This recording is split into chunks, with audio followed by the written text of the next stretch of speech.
নমস্কার, দি রিপোর্টে স্বাগত।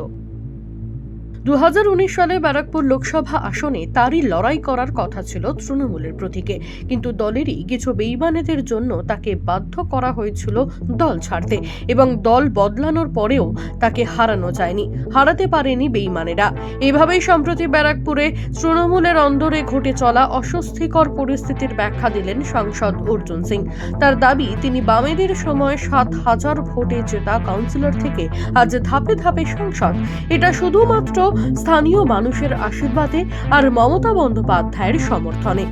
যারা এটাকে মানতে চাইছে না, তারা ভোটের পরে তাদের ভুল বুঝতে পারবেন, এমন ভাবেই এদিন তার বিরুদ্ধে দলেরই একাংশ, বলা ভালো জগদ্দলের বিধায়ক সোমনাথ শ্যামকে বিঁধলেন ব্যারাকপুরের সাংসদ অর্জুন সিং। तो ये सरकारी लिबास छोड़ के युद्ध करो। सरकारी लिबास में तो गधा भी घोड़ा बन जाता है, गधा को भी लगता है कि मैं घोड़ा हूँ। सरकारी लिबास में कोई भी कुछ, और सरकारी लिबास का क्या है, मेरे अगल बगल के लोगों को झूठ मूठ के केस दो, फंसाओ, जेल में डालो, इससे क्या फर्क पड़ता है यार। हम जो थे वही रहेंगे। अरे सोचिए, एक काउंसिलर से एमपी बने, यहाँ की जनता ने मुझे बनाया। एक काउंसिलर था मैं, और इस बंगाल में जेल में रह के भी जीतने का अगर किसी को उपाधि मिला तो मुझे ही मिला। उस समय वामफ्रंट के खिलाफ लड़ा था, लेकिन मैं जीता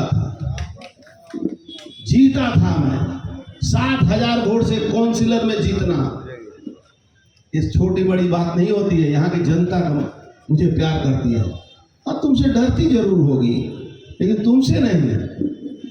ये जो कुछ लोग जो तुमको बचाने की कोशिश कर रहे हैं, जो कुछ लोग हम लोग के लोगों को परेशान करने की कोशिश कर रहे हैं, कुछ ऐसे लोग हैं, कुछ ऐसे लोगों को पेड़ करके रखा गया है, जो लोग मेरे साथ अगर उनका वो घूम लेते हैं तो उनको परेशान करने की कोशिश करते हैं। तो मैं लड़ाई का हर कायदा मुझे मालूम है। मैं अकेले वो जंग लड़ सकता हूं, क्योंकि लोग घर बैठे मुझे आशीर्वाद करेंगे और मैं वो जंग जीतूंगा। ममता बनर्जी जी जब से वो सीपीएम के खिलाफ लड़ाई लड़ती हैं, तब से मैं उनके साथ हूं। निश्चित रूप से मैं 2 साल नहीं था, इसलिए नहीं था कि मैं डिमांडर था यहाँ का, कि मैं यहां से चुनाव लड़ूंगा। लेकिन इसी तरह से कुछ शिखंडियों के कहने पर उस समय पार्टी दिशा भ्रमित हुई थी। लेकिन उसके बाद जिस दिन हमारी नेत्री ने हमें बुला कर कहा, सिर्फ एक फोन पर उन्होंने आदेश दिया कि तुम चले आओ, बिना किसी शर्त के, बिना किसी बात से मैं पार्टी ज्वाइन किया। लेकिन जिस तरह से यहाँ नौटंकी हो रहा है, पार्टी के जो नेतृत्व जो देते हैं, जिनको दायित्व दिया गया है, अगर वो लोग इस चीज को नहीं देखेंगे तो कौन देखेगा। तो ये जो कहा जाता है ना, ग्रुपबाजी की लड़ाई में पार्टी चुप हो जाए थोड़ा देर के लिए, तब भी हम लोग समझ लें। लेकिन मैं इसी तरह के किसी भी तरह के कोई भी ऐसा काम मैं अपने कार्यकर्ताओं को नहीं कहने को करूंगा। लेकिन इतना जरूर है कि गलत ढंग से पप्पू को फंसाया गया है, और किसी एक आदमी के बार बार कहने से फंसाया गया है।